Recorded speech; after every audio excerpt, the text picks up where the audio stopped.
Përshëndetje, jam pyetur aq shumë cili është ndryshimi midis shpirtërores dhe coaching mentori.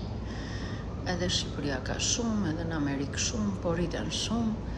Ndryshimi është me një shembull do t'ua jap atë që kam kuptuar. Në qoftë se do të ndryshosh rrjedhën e jetës tënde, sepse deri tani nuk je i kënaqur me ato që ke, me ato që ke përjetuar, ti do shkosh te rrënja që ta kuptosh ku qa nuk shkoj mirë, qa nuk shkoj keq. Dhe pastan do fillosh ta ndërtosh avash avash. Kurse coaching, mentoring, kjo pjesa tjetër, domethënë ku është thjesht një dekorim.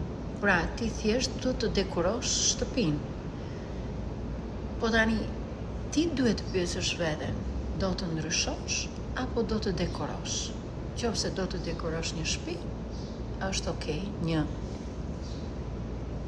interior designer. Por në qofse do të ndryshosh vërtet një shtëpi, ti do shkosh te themele. E njëjta gjë është dhe kjo me anën shpirtërore. Pra në qofse ti do të ndryshosh komplet jetën tënde, të marrë një drejtim pozitiv në gjitha, duhet kuptosh se nga ka rrjedhur negativja.